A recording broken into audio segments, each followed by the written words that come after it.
ಒಂದು ಕ್ಷಣ ಕಲ್ಪಿಸಿಕೊಳ್ಳಿ, ಇನ್ನೂ ಸೂರ್ಯ ಹುಟ್ಟಿಲ್ಲ. ಇಡೀ ಜಗತ್ತು ಗಾಢ ನಿದ್ರೆಯಲ್ಲಿದೆ. ಸುತ್ತಲೂ ಎಲ್ಲಿಲ್ಲದ ನೀರವ ಮೌನ. ಆ ಸಮಯದಲ್ಲಿ ನಿಮ್ಮ ಬಳಿ ನಿಮಗಾಗಿಯೇ ಮೀಸಲಾದ ಪೂರ್ತಿ 1 ಗಂಟೆಯ ಸಮಯವಿದೆ. ಅಲ್ಲಿ ಯಾವುದೇ ಫೋನ್ ಕರೆಯ ಶಬ್ದವಿಲ್ಲ, ವಾಹನಗಳ ಕರ್ಕಶವಿಲ್ಲ, ಆಫೀಸಿನ ಒತ್ತಡವಿಲ್ಲ ಅಥವಾ ಮಕ್ಕಳ ಗಲಾಟೆಯಿಲ್ಲ. ಕೇವಲ ನೀವು ಮತ್ತು ನಿಮ್ಮ ಕನಸುಗಳು ಮಾತ್ರ ಅಲ್ಲಿವೆ.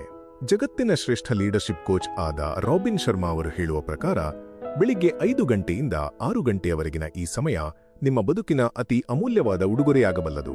ಇದನ್ನು ಅವರು ವಿಕ್ಟರಿ ಅವರ್ ಅಥವಾ ಗೆಲುವಿನ ಸಮಯ ಎಂದು ಕರೆಯುತ್ತಾರೆ. ಆದರೆ ನಿಜವಾಗಿಯೂ ಬೆಳಿಗ್ಗೆ 5 ಗಂಟೆಗೆ ಏಳುವುದರಿಂದ ನಮ್ಮ ಬದುಕಿನಲ್ಲಿ ಅಷ್ಟು ದೊಡ್ಡ ಬದಲಾವಣೆ ಸಾಧ್ಯವೇ? ಈ ಪ್ರಶ್ನೆಗೆ ಉತ್ತರ ದ 5 AM ಕ್ಲಬ್ ಎಂಬ ಪುಸ್ತಕದಲ್ಲಿ ಅಡಗಿದೆ.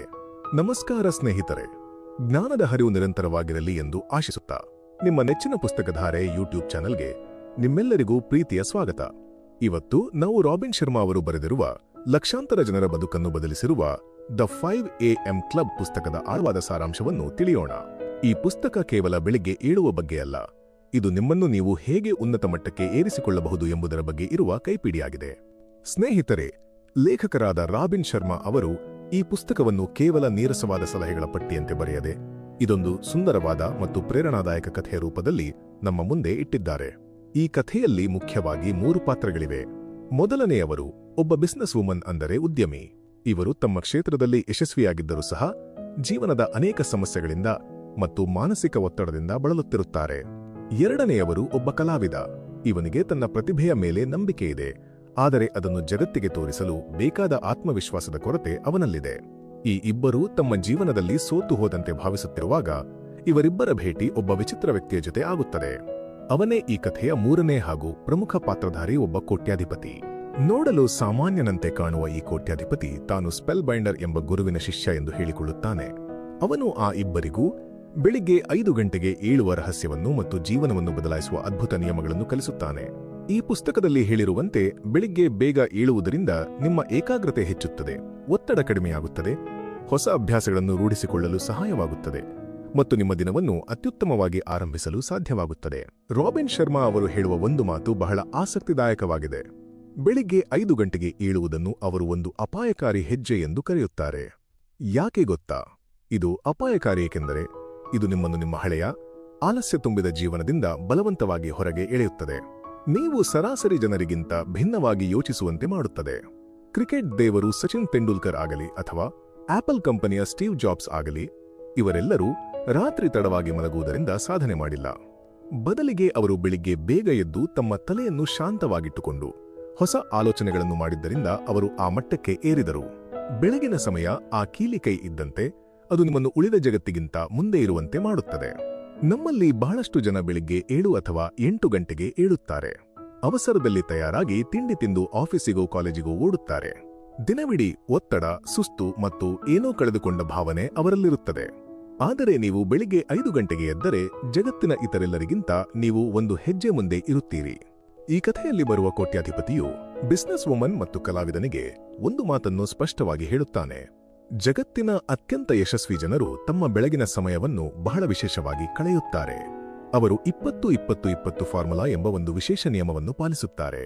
ಬನ್ನಿ, ಹಾಗಾದರೆ ಏನಿದು ಫಾರ್ಮುಲಾ ಮತ್ತು ಇದನ್ನು ನಾವು ಹೇಗೆ ನಮ್ಮ ಜೀವನದಲ್ಲಿ ಅಳವಡಿಸಿಕೊಳ್ಳಬಹುದು ಎಂದು ವಿವರವಾಗಿ ನೋಡೋಣ. ಕೋಟ್ಯಾಧಿಪತಿಯು ಕಲಿಸುವ ಅತ್ಯಂತ ಪ್ರಮುಖ ಪಾಠವೇ ಈ 20-20-20 ಫಾರ್ಮುಲಾ. ಬೆಳಿಗ್ಗೆ 5 ಗಂಟೆಗೆ ಎದ್ದ ತಕ್ಷಣದ ಮೊದಲ 60 ನಿಮಿಷಗಳು, ಅಂದರೆ 1 ಗಂಟೆ, ಅತ್ಯಂತ ಮಹತ್ವದ್ದು. ಇದನ್ನು ವಿಕ್ಟರಿ ಅವರ್ ಎಂದು ಕರೆಯುತ್ತಾರೆ. ಇದನ್ನು 3 ಸಮಾನ ಭಾಗಗಳಾಗಿ, ಅಂದರೆ ತಲಾ 20 ನಿಮಿಷಗಳಾಗಿ ವಿಂಗಡಿಸಬೇಕು. ಮೊದಲ 20 ನಿಮಿಷ, ಅಂದರೆ 5 ಗಂಟೆಯಿಂದ 5:20ರವರೆಗೆ ನೀವು ದೈಹಿಕ ವ್ಯಾಯಾಮ ಮಾಡಬೇಕು. ಇದು ಕೇವಲ ನಡೆಯುವುದಲ್ಲ, ಬೆವರು ಬರುವಂತಹ ತೀವ್ರವಾದ ವ್ಯಾಯಾಮ ಮಾಡಬೇಕು. ಅದು ಓಟವಿರಬಹುದು, ಯೋಗವಿರಬಹುದು, ಸ್ಟ್ರೆಚಿಂಗ್ ಅಥವಾ ಡ್ಯಾನ್ಸ್ ಇರಬಹುದು. ನಾವು ನಿದ್ದೆ ಮಾಡುವಾಗ ನಮ್ಮ ದೇಹದ ಮೆಟಬಾಲಿಸಂ ನಿಧಾನವಾಗಿರುತ್ತದೆ. ಈ ರೀತಿ ಬೆವರು ಸುರಿಸುವ ವ್ಯಾಯಾಮ ಮಾಡುವುದರಿಂದ ನಮ್ಮ ದೇಹದಲ್ಲಿ ಡೋಪಮೈನ್ ಮತ್ತು ಸೆರೋಟೋನಿನ್ನಂತಹ ಹಾರ್ಮೋನುಗಳು ಬಿಡುಗಡೆಯಾಗುತ್ತವೆ. ಇವು ನಮಗೆ ಸಂತೋಷವನ್ನು ನೀಡುತ್ತವೆ ಮತ್ತು ದಿನವಿಡೀ ಚಟುವಟಿಕೆಯಿಂದ ಇರಲು ಶಕ್ತಿ ತುಂಬುತ್ತವೆ. ಮುಂದಿನ 20 ನಿಮಿಷ, ಅಂದರೆ 5:20ರಿಂದ 5:40ರವರೆಗೆ, ಇದು ಧ್ಯಾನ ಮತ್ತು ಆತ್ಮಾವಲೋಕನದ ಸಮಯ. ವ್ಯಾಯಾಮದಿಂದ ದೇಹ ಎಚ್ಚರವಾದರೆ ಈ ಸಮಯದಲ್ಲಿ ಮನಸ್ಸನ್ನು ಎಚ್ಚರಗೊಳಿಸಬೇಕು. ನೀವು ಶಾಂತವಾಗಿ ಕುಳಿತು ಧ್ಯಾನ ಮಾಡಬಹುದು ಅಥವಾ ನಿಮ್ಮ ದಿನದ ಯೋಜನೆಯನ್ನು ಬರೆಯಬಹುದು. ಇದನ್ನು ಜರ್ನಲಿಂಗ್ ಎಂದು ಕರೆಯುತ್ತಾರೆ. ಇವತ್ತು ನಾನು ಏನು ಮಾಡಬೇಕು, ನನ್ನ ಗುರಿಗಳೇನು ಎಂದು ಬರೆಯುವುದರಿಂದ ನಿಮ್ಮ ಮೆದುಳು ಸ್ಪಷ್ಟವಾಗಿ ಕೆಲಸ ಮಾಡಲು ಆರಂಭಿಸುತ್ತದೆ. ಇಂದಿನ ಒತ್ತಡದ ಬದುಕಿನಲ್ಲಿ ನಮಗೆ ನಾವೇ ಸಮಯ ಕೊಡುವುದು ಮರೆತು ಹೋಗಿದೆ. ಈ 20 ನಿಮಿಷ ನಿಮ್ಮನ್ನು ನೀವು ಅರ್ಥ ಮಾಡಿಕೊಳ್ಳಲು ಮೀಸಲಿಡಿ. ಕೊನೆಯ 20 ನಿಮಿಷ ಅಂದರೆ 5:40ರಿಂದ 6 ಗಂಟೆಯವರೆಗೆ ಇದು ಬೆಳವಣಿಗೆಯ ಸಮಯ. ಈ ಸಮಯದಲ್ಲಿ ನೀವು ಏನಾದರೂ ಹೊಸದನ್ನು ಕಲಿಯಬೇಕು. ಯಾವುದಾದರೂ ಒಳ್ಳೆಯ ಪುಸ್ತಕ ಓದಬಹುದು, ಪಾಡ್ಕಾಸ್ಟ್ ಕೇಳಬಹುದು ಅಥವಾ ನಿಮ್ಮ ಕ್ಷೇತ್ರಕ್ಕೆ ಸಂಬಂಧಿಸಿದ ಹೊಸ ವಿಷಯವನ್ನು ಕಲಿಯಬಹುದು. ಯಶಸ್ವಿ ಜನರು ಸದಾ ಕಲಿಯುತ್ತಲೇ ಇರುತ್ತಾರೆ.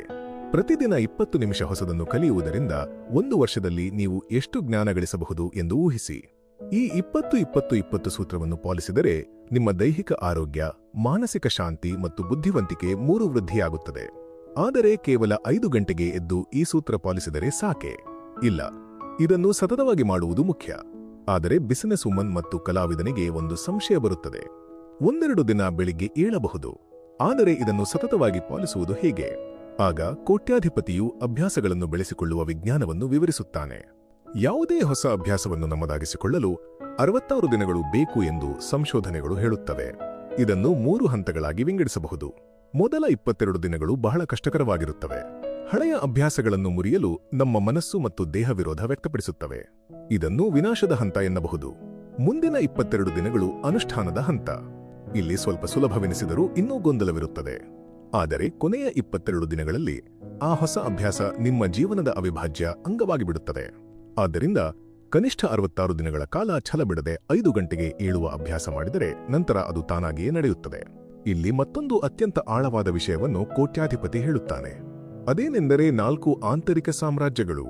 ಸಾಮಾನ್ಯವಾಗಿ ನಾವು ಯಶಸ್ಸು ಎಂದರೆ ಬರೀ ಹೊರಗಿನ ಪ್ರಪಂಚದ ಸಾಧನೆ ಎಂದುಕೊಳ್ಳುತ್ತೇವೆ, ಅಂದರೆ ಹಣ, ದೊಡ್ಡ ಮನೆ, ಕಾರು ಇತ್ಯಾದಿ. ಆದರೆ ನಿಜವಾದ ಬದಲಾವಣೆ ಬರುವುದು ನಮ್ಮ ಒಳಗಿನ ಪ್ರಪಂಚವನ್ನು ಬದಲಾಯಿಸಿಕೊಂಡಾಗ.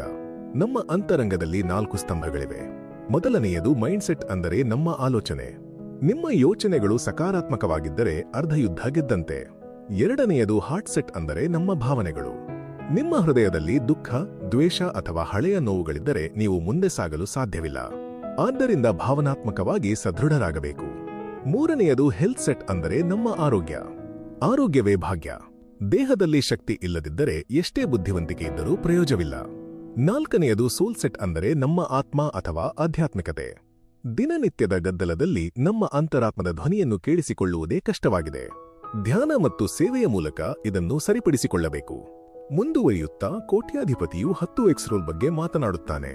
ಅಂದರೆ ಸಾಮಾನ್ಯ ಜನರಿಗಿಂತ 10 ಪಟ್ಟು ಹೆಚ್ಚು ಶ್ರಮ ಮತ್ತು ಶಿಸ್ತನ್ನು ನಾವು ಅಳವಡಿಸಿಕೊಳ್ಳಬೇಕು. ಆದರೆ ಇದಕ್ಕೆ ಬಲವಾದ ಇಚ್ಛಾಶಕ್ತಿ ಅಥವಾ ವಿಲ್ ಪವರ್ ಬೇಕಾಗುತ್ತದೆ. ಇಚ್ಛಾಶಕ್ತಿ ಎನ್ನುವುದು ಒಂದು ಸ್ನಾಯುವಿನಂತೆ. ಅದನ್ನು ಬಳಸದಿದ್ದರೆ ಅದು ದುರ್ಬಲವಾಗುತ್ತದೆ. ಅದನ್ನು ಬಳಸುತ್ತಾ ಹೋದರೆ ಅದು ಬಲವಾಗುತ್ತದೆ. ಇಚ್ಛಾಶಕ್ತಿಯನ್ನು ಹೆಚ್ಚಿಸಲು ಕೋಟ್ಯಾಧಿಪತಿ 3 ತಂತ್ರಗಳನ್ನು ಸೂಚಿಸುತ್ತಾನೆ. ಒಂದು ಆಟೋಮೇಷನ್, ಅಂದರೆ ಅಭ್ಯಾಸವನ್ನು ಸ್ವಯಂಚಾಲಿತವಾಗಿಸುವುದು. ಉದಾಹರಣೆಗೆ, ಬೆಳಿಗ್ಗೆ ಎದ್ದ ತಕ್ಷಣ ಹಲ್ಲು ಉಜ್ಜುವುದು ಹೇಗೆ ಯೋಚಿಸದೆ ನಡೆಯುತ್ತದೆಯೋ ಹಾಗೆಯೇ 5 ಗಂಟೆಗೆ ಏಳುವುದು ಕೂಡ ಅಭ್ಯಾಸವಾಗಬೇಕು. 2 ಐಡೆಂಟಿಟಿ ಶಿಫ್ಟ್, ಅಂದರೆ ನಿಮ್ಮ ಗುರುತನ್ನು ಬದಲಿಸಿಕೊಳ್ಳುವುದು. ನಾನು ಸೋಮಾರಿ ಎಂದುಕೊಳ್ಳುವ ಬದಲು ನಾನು ಬೆಳಿಗ್ಗೆ ಬೇಗ ಏಳುವ ವ್ಯಕ್ತಿ, ನಾನು ಶಿಸ್ತಿನ ಮನುಷ್ಯ ಎಂದು ನಿಮ್ಮ ಮನಸ್ಸಿಗೆ ಹೇಳಿಕೊಳ್ಳಬೇಕು. 3 ಎನ್ವಿರಾನ್ಮೆಂಟ್ ಡಿಸೈನ್, ಅಂದರೆ ನಿಮ್ಮ ಪರಿಸರವನ್ನು ಬದಲಾಯಿಸಿಕೊಳ್ಳುವುದು. ಬೆಳಿಗ್ಗೆ ಏಳಲು ತೊಂದರೆಯಾಗುತ್ತಿದ್ದರೆ ಅಲಾರಂ ಇಟ್ಟು ಅದನ್ನು ಮಲಗುವ ಜಾಗದಿಂದ ದೂರ ಇಡಿ. ಆಗ ನೀವು ಎದ್ದು ಹೋಗಿ ಅದನ್ನು ಆಫ್ ಮಾಡಲೇಬೇಕಾಗುತ್ತದೆ. ಸ್ನೇಹಿತರೆ, ಯಶಸ್ಸು ಎಂದರೆ ಕೇವಲ ದುಡಿಯುವುದಲ್ಲ, ವಿಶ್ರಾಂತಿ ಕೂಡ ಅಷ್ಟೇ ಮುಖ್ಯ.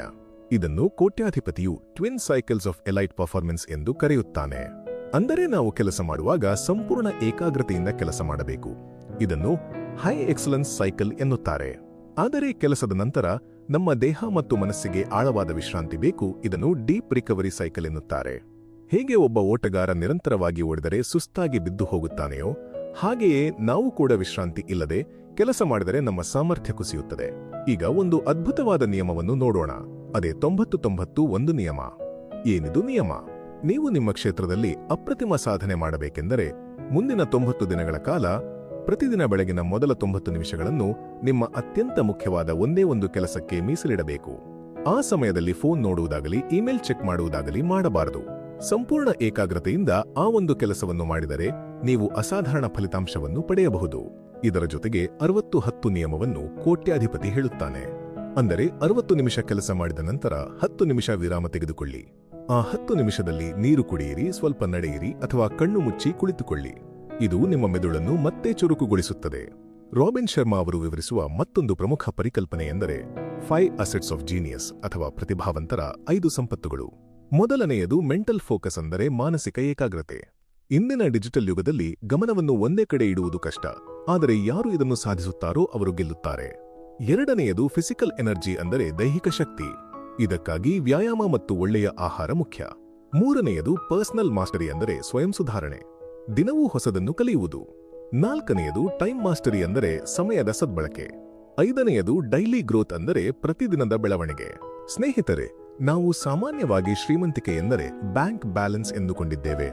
ಆದರೆ ರಾಬಿನ್ ಶರ್ಮಾ ಅವರ ಪ್ರಕಾರ ನಿಜವಾದ ಶ್ರೀಮಂತಿಕೆ ಎಂದರೆ ಅದಕ್ಕಿಂತ ಮಿಗಿಲಾದದ್ದು. ಇದನ್ನು ಅವರು 8 ರೀತಿಯ ಸಂಪತ್ತು ಎಂದು ವಿವರಿಸುತ್ತಾರೆ. 1. ಆಂತರಿಕ ಶಾಂತಿ. ನಿಮ್ಮ ಬಳಿ ಕೋಟಿ ಹಣವಿದ್ದರೂ ಮನಸ್ಸಿಗೆ ನೆಮ್ಮದಿ ಇಲ್ಲದಿದ್ದರೆ ಅದು ವ್ಯರ್ಥ. 2. ಆರೋಗ್ಯ.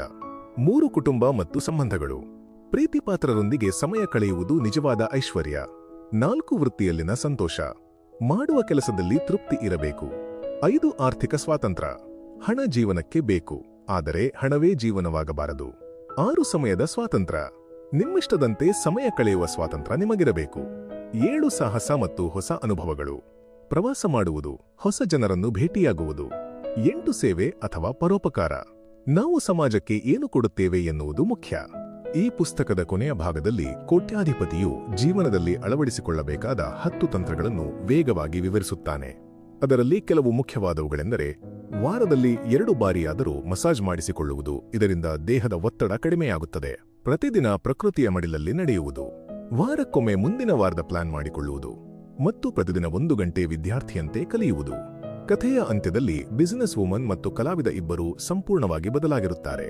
ಅವರು ಕೇವಲ 5 ಗಂಟೆಗೆ ಏಳುವುದನ್ನು ಮಾತ್ರ ಕಲಿಯಲಿಲ್ಲ, ಬದುಕನ್ನು ಪ್ರೀತಿಸುವುದನ್ನು ಮತ್ತು ಶಿಸ್ತಿನಿಂದ ಬದುಕುವುದನ್ನು ಕಲಿತರು. ಅವರು ಆ ಕೋಟ್ಯಾಧಿಪತಿಗೆ ಧನ್ಯವಾದ ಅರ್ಪಿಸಿ ತಾವು ಕಲಿತದ್ದನ್ನು ಜಗತ್ತಿನೊಂದಿಗೆ ಹಂಚಿಕೊಳ್ಳುವ ಭರವಸೆ ನೀಡುತ್ತಾರೆ. ಕೋಟ್ಯಾಧಿಪತಿಯು ಅವರಿಗೆ ಕೊನೆಯದಾಗಿ ಹೇಳುವ ಮಾತು ನಮಗೆಲ್ಲರಿಗೂ ಅನ್ವಯಿಸುತ್ತದೆ. ಅದೇನೆಂದರೆ, ಜ್ಞಾನವಿದ್ದರಷ್ಟೇ ಸಾಲದು, ಅದನ್ನು ಆಚರಣೆಗೆ ತರುವುದು ಮುಖ್ಯ. ಬದಲಾವಣೆ ಆರಂಭದಲ್ಲಿ ಕಷ್ಟ, ಮಧ್ಯದಲ್ಲಿ ಗೊಂದಲ, ಆದರೆ ಕೊನೆಯಲ್ಲಿ ಸುಂದರವಾಗಿರುತ್ತದೆ. 5 ಗಂಟೆಗೆ ಏಳುವುದು ಸುಲಭವಲ್ಲ. ಆರಂಭದಲ್ಲಿ ಇದು ಹಿಂಸೆ ಅನಿಸಬಹುದು. ಹಾಸಿಗೆಯಿಂದ ಏಳಲು ಮನಸ್ಸು ಬಾರದಿರಬಹುದು. ಆದರೆ ಯಾರೂ ಆ ನಿದ್ದೆಯ ಸುಖವನ್ನು ತ್ಯಜಿಸಿ ತಮ್ಮ ಕನಸುಗಳ ಬೆನ್ನೇರುತ್ತಾರೋ ಅವರು ಮಾತ್ರ ಇತಿಹಾಸ ನಿರ್ಮಿಸಲು ಸಾಧ್ಯ. ನೆನಪಿಡಿ, ನೀವು ಬದಲಾಗದಿದ್ದರೆ ನಿಮ್ಮ ಜೀವನವು ಬದಲಾಗುವುದಿಲ್ಲ. ಇವತ್ತೇ ನಿರ್ಧರಿಸಿ, ನಾಳೆಯಿಂದಲೇ ನಿಮ್ಮ ವಿಕ್ಟರಿ ಅವರ್ ಆರಂಭಿಸಿ. ಸ್ನೇಹಿತರೆ, ರಾಬಿನ್ ಶರ್ಮಾ ಅವರ ದ 5 AM ಕ್ಲಬ್ ಪುಸ್ತಕದ ಈ ಸಾರಾಂಶ ನಿಮಗೆ ಸ್ಫೂರ್ತಿ ನೀಡಿದೆ ಎಂದು ನಾನು ಭಾವಿಸುತ್ತೇನೆ. ಈ ವಿಡಿಯೋದಲ್ಲಿ ಹೇಳಿರುವ 20-20-20 ಸೂತ್ರ ಅಥವಾ 90-90 ಒಂದು ನಿಯಮದಲ್ಲಿ ಯಾವುದು ನಿಮಗೆ ಹೆಚ್ಚು ಇಷ್ಟವಾಯಿತು? ನಾಳೆ ಬೆಳಿಗ್ಗೆ ನೀವು 5 ಗಂಟೆಗೆ ಏಳಲು ಸಿದ್ಧರಿದ್ದೀರಾ? ದಯವಿಟ್ಟು ಕಮೆಂಟ್ ಮೂಲಕ ನಮಗೆ ತಿಳಿಸಿ. ಈ ವಿಡಿಯೋ ನಿಮಗೆ ಇಷ್ಟವಾಗಿದ್ದರೆ ಒಂದು ಲೈಕ್ ಕೊಡಿ ಮತ್ತು ನಿಮ್ಮ ಸ್ನೇಹಿತರು ಹಾಗೂ ಕುಟುಂಬದವರೊಂದಿಗೆ ಹಂಚಿಕೊಳ್ಳಿ. ಇದರಿಂದ ಅವರಿಗೂ ಜೀವನದಲ್ಲಿ ಒಳ್ಳೆಯ ಬದಲಾವಣೆ ತರಲು ಸಹಾಯವಾಗಬಹುದು. ಇದೇ ರೀತಿಯ ಮತ್ತಷ್ಟು ಉಪಯುಕ್ತ ಪುಸ್ತಕಗಳ ಸಾರಾಂಶಕ್ಕಾಗಿ ನಮ್ಮ ಪುಸ್ತಕಧಾರೆ ಚಾನೆಲ್ಗೆ ತಪ್ಪದೆ ಸಬ್ಸ್ಕ್ರೈಬ್ ಆಗಿ. ನಿಮ್ಮ ಸಮಯ ಮತ್ತು ಬೆಂಬಲಕ್ಕೆ ಧನ್ಯವಾದಗಳು. ಮತ್ತೆ ಮುಂದಿನ ವಿಡಿಯೋದಲ್ಲಿ ಸಿಗೋಣ. ಅಲ್ಲಿಯವರೆಗೂ ನಮಸ್ಕಾರ.